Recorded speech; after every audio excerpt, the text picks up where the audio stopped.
नमस्कार। आप देख रहे हैं स्पेशल कवरेज न्यूज। मैं हूं शिव कुमार, मेरे साथ हैं संतोष पाठक जी। संतोष जी का बहुत बहुत स्वागत, बहुत बहुत अभिनंदन।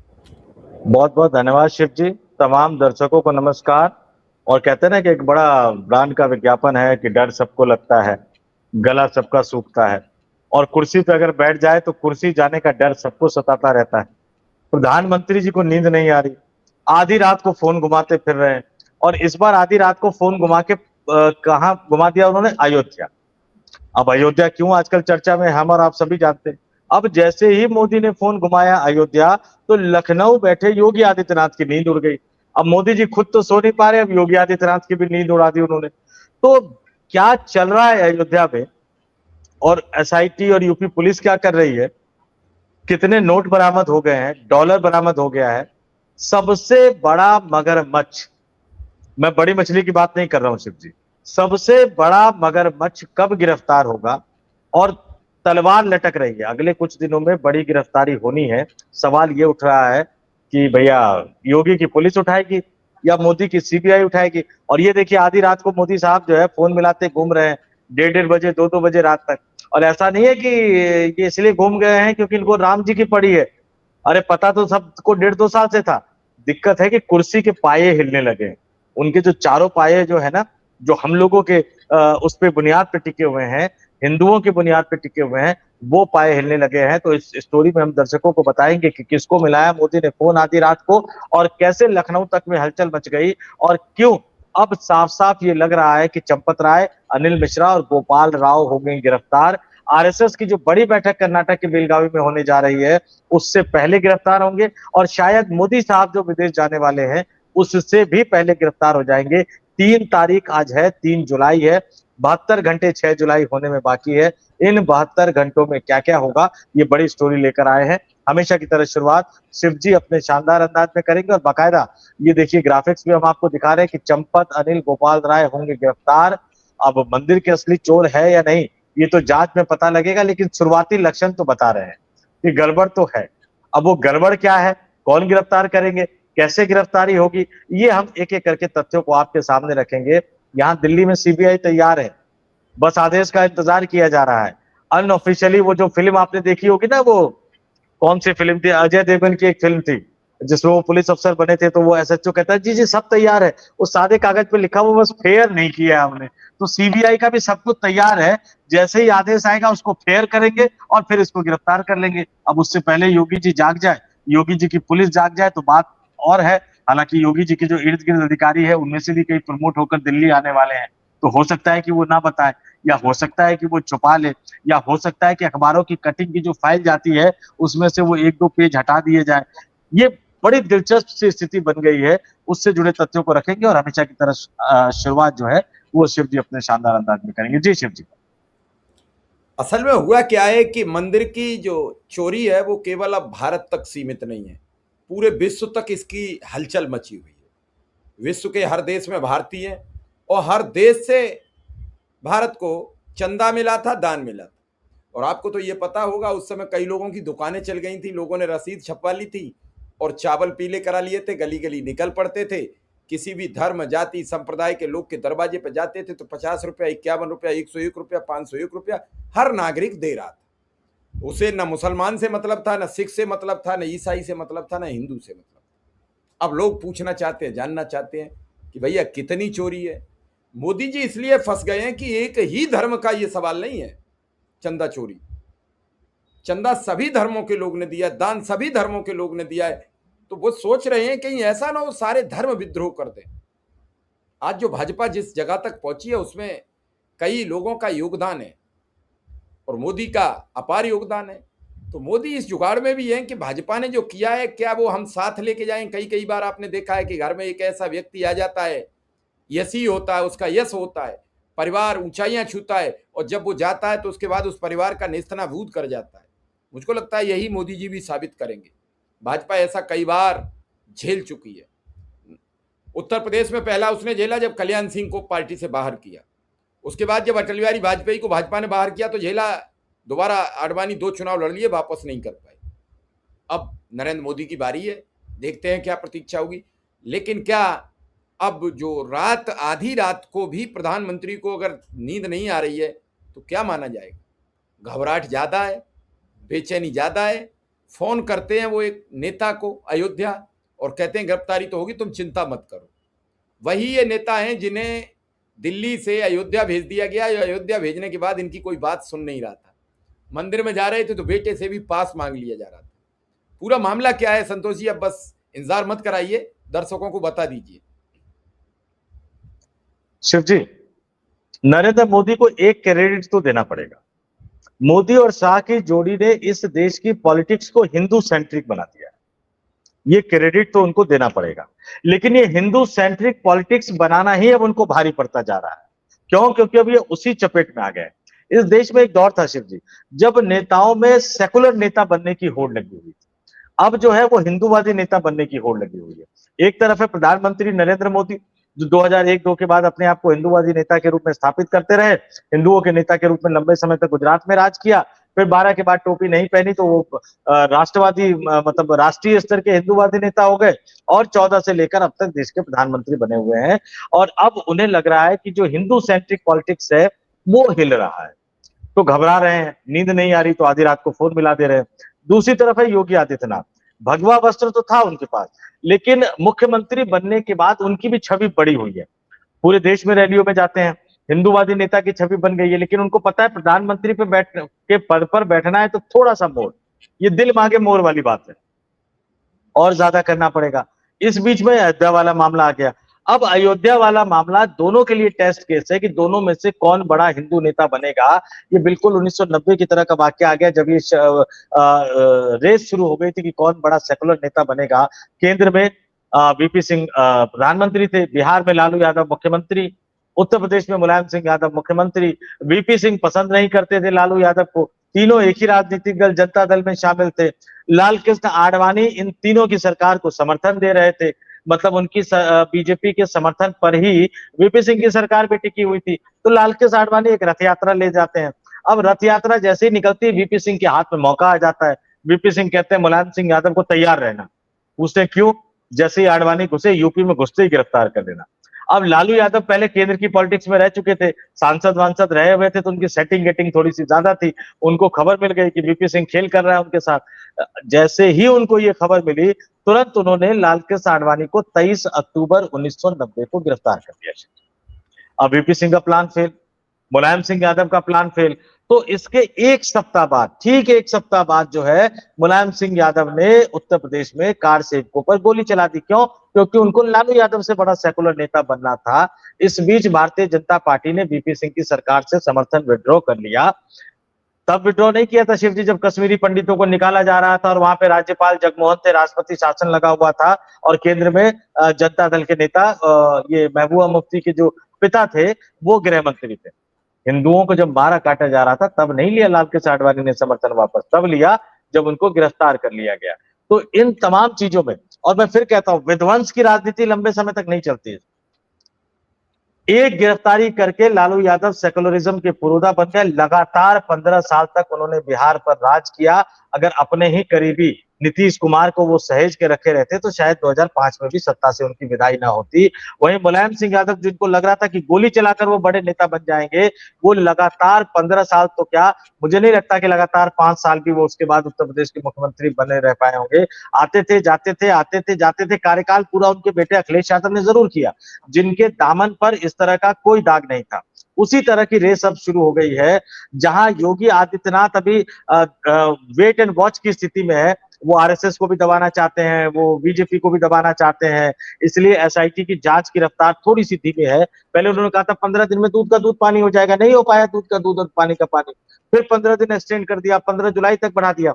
इस बीच जो खबर आ रही है शिव जी कि नरेंद्र मोदी ने फोन मिलाया अयोध्या। किनको फोन मिलाया? उस नेता को फोन मिलाया जो राम मंदिर आंदोलन का चेहरा रहे थे। पिछले 2 साल से मोदी से बात करना चाहते हैं, मोदी फोन तक पे नहीं आ रहे हैं। मिलना तो छोड़ दीजिए, लेकिन जब मुसीबत आती है तो आती है।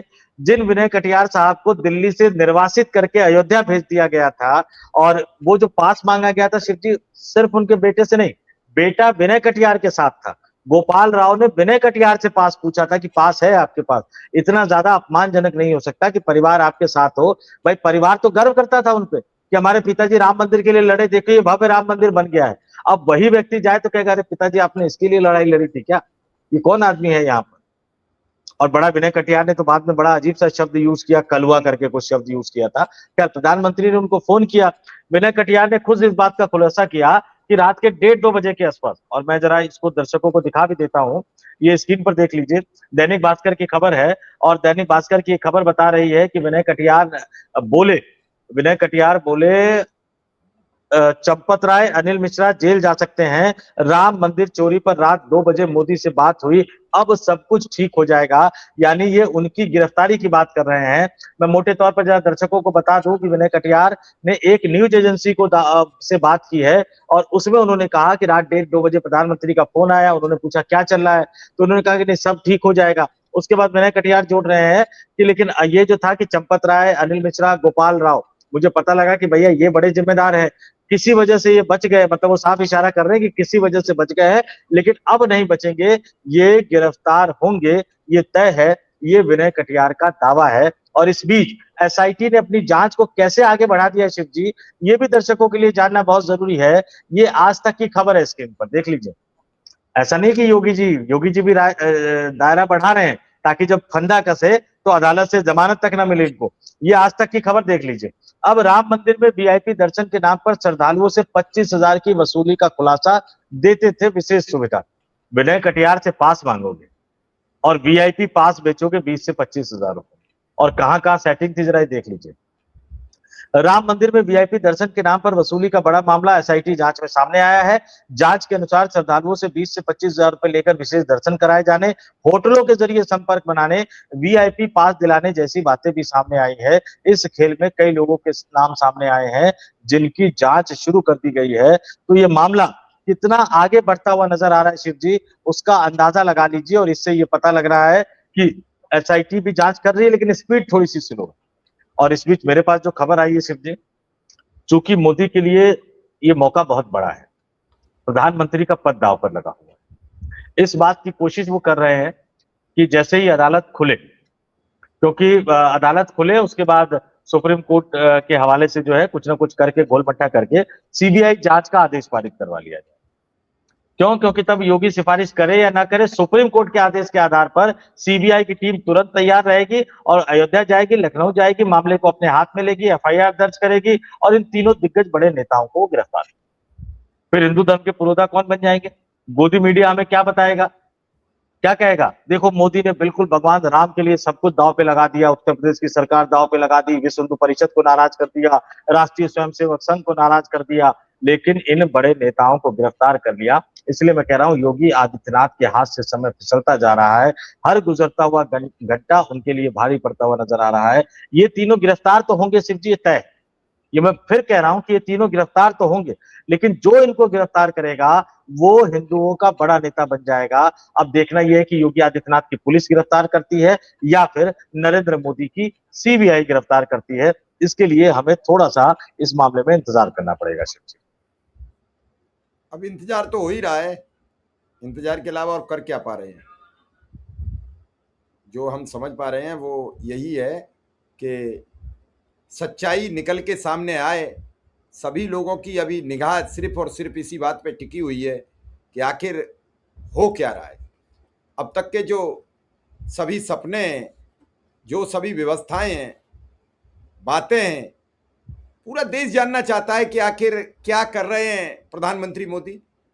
अगर आप फोन कर दो तो उससे तो कोई बात बन नहीं जाएगी, आप कुछ भी कह दो। उन्होंने विनय कटियार को फोन कर दिया, गिरफ्तारी की बात आ गई, लेकिन क्या इस गिरफ्तारी से आम जनमानस संतोष जी खुश होगा? ये सवाल बड़ी तादाद से समझ में आना चाहिए। यहां पर सवाल यह है कि दिल्ली और लखनऊ की जंग दिख रही है। तब तो मोदी जी ने बड़ी ताकत से कहा डबल इंजन की सरकार बना दो। अब डबल इंजन एक दूसरे इंजन से टकरा रहे हैं, ये भरोसा नहीं है कौन सा डब्बा सुरक्षित है। अगले शिव जी वो है तो डबल इंजन ही, लेकिन दिक्कत ये थी कि दोनों एक ही पटरी पर आमने सामने आ गए हैं। और फिर जब दोनों एक ही पटरी पर आमने सामने आ जाते हैं तो फिर क्या होता है ये हम और आप सब जानते हैं।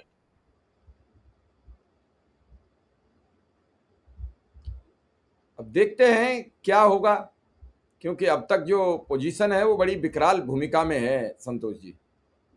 और इस विकराल भूमिका में जो पोजीशन फंस जाती है तो बड़ी दिक्कत हो जाती है, ये तो आपको स्वीकार करना पड़ेगी। आज की तारीख में बीजेपी, आरएसएस, विश्व हिंदू परिषद तीनों फंसे हैं। विश्व हिंदू परिषद से चंपत राय आते हैं, आरएसएस से अनिल मिश्रा आते हैं, गोपाल राव आते हैं, और इन तीनों की नियुक्ति कौन करता है? दिल्ली दरबार। योगी को बार बार हटाने का कुचक्र रचा जाता है। कुछ लोग इसे मीडिया में गलत बताते हैं, लेकिन सच्चाई है कि यह रचा जाता है और वो एग्जीक्यूट नहीं हो पाता, वो उस परिणाम तक नहीं पहुंचता, तब तक उसकी मीमांसा होकर वो खत्म हो जाता है। हर बार केशव मौर्य तो कई बार सूट सिला चुके हैं, वो सूट पहन ही नहीं पाते, वो कुर्ता पजामा वो पहन ही नहीं पाते, उस पर कलफ लगा रह जाता है। बीच में कुछ दिन ब्रजेश पाठक ने भी नई धोती निकलवाई, धारीदार पहनी, अब फिर पजामे पे आ गए, धोती नहीं चली, धोती ने काम नहीं किया। ऐसा नहीं है। एक दो दिन के लिए हमने लगा कि एक सेवानिवृत्त वीआरएस ले चुके आईपीएस अधिकारी जो इस समय यूपी सरकार में मंत्री है, उनकी भी चर्चा हुई दलितों को लुभाने के लिए। कुल मिला के मैं ये कहना चाहता हूं कि राम मंदिर की राजनीति बीजेपी की थी। मंदिर का शिलान्यास और लोकार्पण के साथ ही वो मुद्दा खत्म हो चुका था। ये बात 2024 के चुनाव में उत्तर प्रदेश के जनमानस ने साबित कर दी। अब यह मुद्दा फिर दोबारा जिंदा हुआ है। इस मुद्दे से वोट का डाइवर्ट होना तय होगा कि नहीं, वोट फंसेंगे कि नहीं फंसेंगे, लेकिन राम मंदिर का मुद्दा अब जीवित नहीं है और मृत मुद्दे के बारे में ज्यादा डिस्कस करने से कुछ होगा नहीं। लेकिन चंपत राय अगर गिरफ्तार हो गए तो आरएसएस के मुंह पर कालिक पुत जाएगी। विश्व हिंदू परिषद का चेहरा जो अब तक स्वच्छ बना रहा है वो पुत जाएगा, क्योंकि इन पर आरोप तो 2002 में भी लग चुके हैं। तब अटल बिहारी वाजपेयी ने कोई कार्रवाई नहीं की और तब भाजपा ने भुगता, भाजपा सत्ता से बेदखल हुई। क्या इस बार भी संतोष जी ऐसे कुछ समीकरण बनते दिख रहे हैं? शिव जी, सबसे पहली बात तो आपने जो किरदारों का जिक्र किया, तो पूर्व आईएएस हो या पूर्व आईपीएस हो, इन दोनों का नंबर मुख्यमंत्री के लिए नहीं आने वाला है। हाँ, दो चीजें हैं। आपने जिनका जिक्र किया, जो अटल बिहारी वाजपेयी की तरह और राजनाथ सिंह की तरह धोती पहन के घूम रहे थे, उनका नंबर अभी भी सबसे आगे है। और जो चौथा किरदार का जिक्र आपने किया, केशव प्रसाद मौर्य, केशव प्रसाद मौर्य उत्तर प्रदेश के मुख्यमंत्री उसी हालत में बनेंगे शिव जी, जब बिहार से बीजेपी ये तय कर लेगी कि सम्राट चौधरी को हटाना है। जब तक बिहार में सम्राट चौधरी मुख्यमंत्री है, अब केशव का हडल योगी आदित्यनाथ नहीं है, अब केशव के रास्ते के सबसे बड़ी बाधा सम्राट चौधरी है। बिहार में जब तक सम्राट चौधरी मुख्यमंत्री रहेंगे, यूपी में केशव प्रसाद मौर्य मुख्यमंत्री नहीं बनेंगे, ये आप तय मानकर चलिए। अब आप दिक्कतों की बात कर रहे हैं। देखिए, सुप्रीम कोर्ट का भी एक बड़ा गजब आ गया है। अभी अभी शिवसेना के जो नेता हैं संजय राउत, महाराष्ट्र में एक जज बड़े चर्चा में आ गए। संजय राउत ने कहा कि भैया जो है कि सब लोगों की भावना है कि जांच होनी चाहिए, लेकिन अगर सुप्रीम कोर्ट की निगरानी में जांच होगी तो सुप्रीम कोर्ट निष्पक्ष है क्या? सुप्रीम कोर्ट तो बीजेपी के लिए काम करती है। मतलब इससे बड़ी आलोचना नहीं हो सकती कि संजय राउत कह रहे हैं कि सुप्रीम कोर्ट भी बीजेपी के अधीन काम कर रहा है और इसलिए राम मंदिर के चढ़ावा चोरी के मामले में अगर स्वतंत्र एवं निष्पक्ष जांच करानी है तो मुंबई हाई कोर्ट के जो जज है माधव जामदार, उनकी निगरानी में जांच होनी चाहिए। अब बहुत कम लोग बचे हैं इस देश के न्याय व्यवस्था में इस तरह से। तो सोचिए क्या मामला किस तरफ ये जाता चला जा रहा है। और जो शिवसेना की बात मैं बता दूं, वो जो ढांचा ढाया गया था, बीजेपी से ज्यादा बाला साहब ठाकरे के कार्यकर्ता उसमें थे शिव जी, ये तमाम लोग ये जानते हैं। बीजेपी के नेता जो वहां मौजूद थे, बड़े बड़े नेता, वो कह रहे थे रुको रुको, भले मुंह से कह रहे हो, लेकिन रुको रुको। वो फुटेज बनवा रहे थे ताकि कोर्ट में मामला जाए तो वो कहे कि नहीं, मैंने तो रोकने की कोशिश करी लेकिन भीड़ उग्र हो गई थी, ना भीड़ पुलिस के रोके रुक रही थी, ना मेरे रोके रुक रही थी। तो वो उस तरह का एक विजुअल बनवाने की कोशिश कर रहे थे। ये हालत हो गई है और इस मामले में आप समझ लीजिए कि शायद दोनों ही, आप कहते हैं कि आरएसएस के मुंह काली कुछ जाएगी, मुझे लगता है कि योगी मोदी दोनों ही चाहते हैं कि ठीक है आरएसएस थोड़ा सा डाउन हो जाए, ये बार बार शर्तें नहीं थोपेंगे, लेकिन इस चक्कर में दोनों एक दूसरे को भी लगे हुए हैं। अब उन दोनों में से कौन बड़ा हिंदूवादी नेता बनेगा वो तो इस बात पे तय होगा कि इन तीनों को गिरफ्तार पहले कौन कराएगा, एफआईआर जो है इन तीनों पर पहले कौन कराएगा। ये तय मानकर चल लीजिए शिव जी की ये तो जाएंगे, कोई नहीं बचा सकता। बाद में जांच होगी, अदालत क्या करेगा, जमानत मिलेगी, अदालत छोड़ देगा। वो तो इतने सारे 2G और CWG और पता नहीं कितने जी वाले घोटाले में सब एक एक करके बरी हो गए। लेकिन आज की तारीख में अगर इनकी गिरफ्तारी नहीं हुई तो आप किसी भी तरह का जांच करवा लीजिए, इस देश की जनता को भरोसा नहीं होगा कि जांच स्वतंत्र एवं निष्पक्ष हुआ है। अब देखो गिरफ्तार करेगा कौन, सवाल यह है कि यूपी पुलिस के CBI, ये भी तो सवाल है। अभी सवाल यह भी है कि इसका श्रेय योगी को मिलेगा कि मोदी को। सवाल यह भी है कि अब तक अमित शाह राम मंदिर के दर्शन करने क्यों नहीं आए? क्या उन्हें उद्घाटन में नहीं बुलाया गया इसलिए? क्या उन्हें शिलान्यास में नहीं बुलाया गया इसलिए? और मोदी भी तीनों बार आए हैं, तो एक बार वो शिलान्यास करने आए, एक बार वो उद्घाटन करने आए, और एक बार एक कोई पताका फहराने आए। दर्शन करने वो भी नहीं आए। और सवाल होते हैं राहुल गांधी और अखिलेश यादव से। अरे भाई, अखिलेश यादव मुख्यमंत्री होते तो शिलान्यास के दिन योगी की जगह अखिलेश यादव होते। अखिलेश यादव मुख्यमंत्री होते तो उद्घाटन लोकार्पण के दिन योगी आदित्यनाथ की जगह अखिलेश यादव होते। वो बात अलहदा होती कि कैमरे में अखिलेश यादव नहीं होते। तो संतोष जी, हम किसी से सवाल करते हैं तो एक उंगली उसकी तरफ होती है, 3 उंगली अपनी तरफ होती है, 4। क्या हम ये विचार करते हैं, क्या हम कुर्सी पर जो व्यक्ति बैठा होता है उसके नीचे के जो कांटे होते हैं, जो हर समय छिदते हैं, चुभते रहते हैं, क्या उनके बारे में कभी विचार करते हैं कि कुर्सी कितनी कटीली चीज होती है? ये तो बड़ा अच्छा लगता है कि कुर्सी बहुत अच्छी होती है, बहुत बढ़िया होती है। तो ये अब इस समय मोदी और योगी को जो कांटे चुभ रहे हैं राम मंदिर के चंदे के, पता नहीं, हो सकता सोच रहे हो मेरा लेना एक न देना दो। जिनके पास आया होगा पैसा उनने अपने हिसाब से वितरित किया होगा, इधर उधर किया होगा। तो फिलहाल तो ये बात अभी विचार होना चाहिए। एक अंतिम छोटी सी टिप्पणी आपसे चाहते हैं, क्या अब शिव जी छोटी सी टिप्पणी नहीं, बड़ी खबर आ रही है, दर्शकों के स्क्रीन पर दिखा दिया मैंने। दर्शक इस खबर को देखे। दत्ता तेरे होश बोले को सामने आना पड़ा है, दत्ता तेरे होश बोले को सामने आकर बयान देना पड़ा है। ये वीडियो बाइट का कंटेंट है जो RSS ने अपने सोशल मीडिया पर शेयर किया है। इसके नीचे दत्ता तेरे होश बोले का बयान है, जिनके करीबी गोपाल राय है। ये बड़ी खबर है, मैं दर्शकों को जरा बता देता हूँ।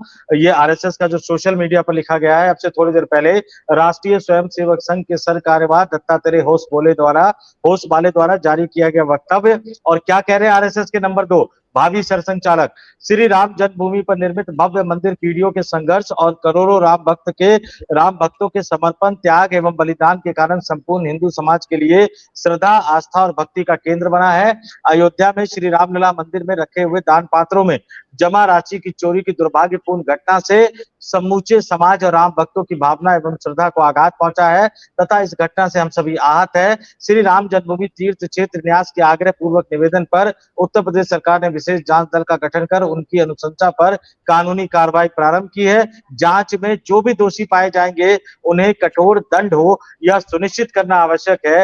राष्ट्रीय स्वयंसेवक सहित संपूर्ण हिंदू समाज की न्यास से स्वाभाविक अपेक्षा है कि इस घोर निंदनीय घटना को असाधारण मानकर गंभीरता से व्यवस्था एवं संचालन की सभी कमियों को दूर करने हेतु परिणाम कारक कदम उठाए, ताकि अयोध्या मंदिर पर करोड़ों राम भक्तों की आस्था एवं श्रद्धा अखंड एवं अटूट बनी रहे। वर्तमान भ्रम और असमंजस की स्थिति समाप्त होनी चाहिए। इस दृष्टि से हमारी अपेक्षा है कि सभी आवश्यक पहल मंदिर प्रबंधन और शासन द्वारा गठित विशेष जांच दल करेंगे। हमारा यह विश्वास है कि समुचित वित्तीय प्रबंधन, सुचारू संचालन हेतु निर्दोष, पारदर्शी व्यवस्थाओं एवं शुद्धताओं और पवित्रता से परिपूर्ण, धार्मिकता से ओतप्रोत वातावरण के द्वारा श्री राम जन्मभूमि तीर्थ क्षेत्र न्यास हिंदू समाज की आस्था एवं विश्वास को सुदृढ़ बनाए रखेगा।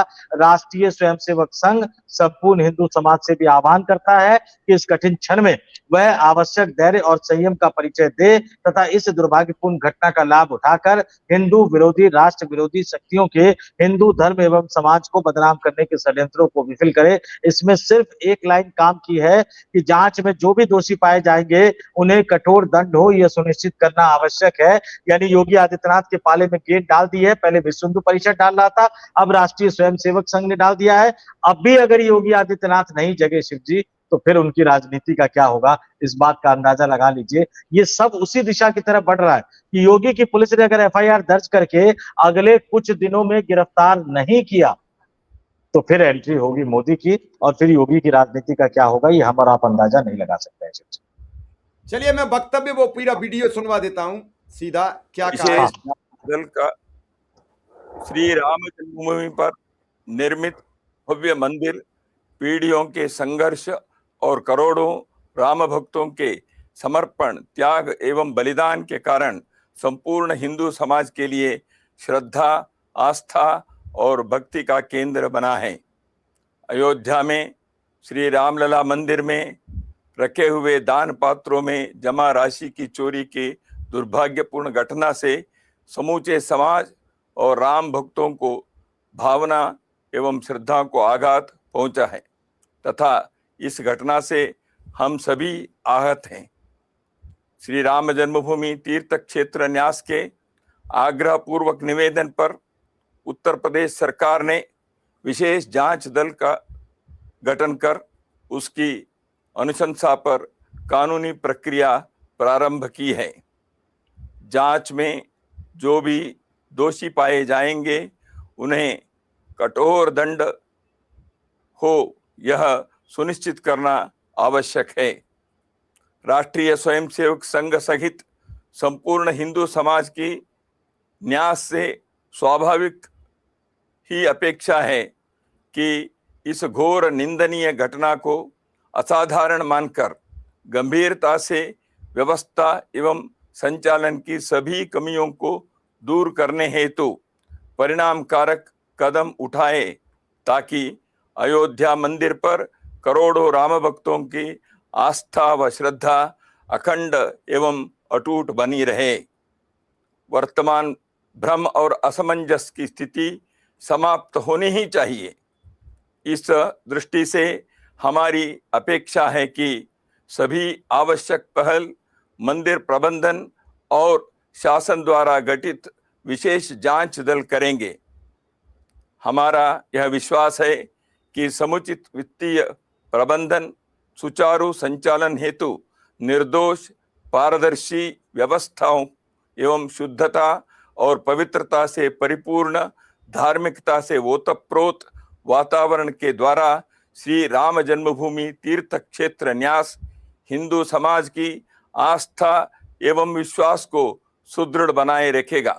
राष्ट्रीय स्वयंसेवक संघ संपूर्ण हिंदू समाज से भी आह्वान करता है कि इस कठिन क्षण में वह आवश्यक धैर्य और संयम का परिचय दें तथा इस दुर्भाग्यपूर्ण घटना का लाभ उठाकर हिंदू विरोधी, राष्ट्र विरोधी शक्तियों के हिंदू धर्म एवं समाज को बदनाम करने के षड्यंत्रों को विफल करे। जय श्री राम। अब आपने सुन लिया पूरा। बस पहला एतराज तो शिव जी यही उठाऊंगा कि जय श्री राम नहीं, जय सिया राम होता है। दिक्कत यही है आरएसएस के साथ कि वो चीजों को भूल जाते हैं। खैर, दूसरी चीज, ओम पीछे है, इससे आप बच नहीं सकते। तीसरी चीज, पलके बहुत कम झपकी है। टीपी की तरह सामने कुछ था और उसको पढ़कर बोल रहे थे कि एक भी जुबान इधर उधर, रुकावट बता रही थी, एक भी जो लड़खड़ाए नहीं और कुछ गलत शब्द ना निकले। चौथी चीज, जैसे ही मोदी और विनय कटियार के बीच में बातचीत में गिरफ्तारी की बात आई तो दत्तात्रेय होसवाले को सामने आकर ये बयान देना पड़ा।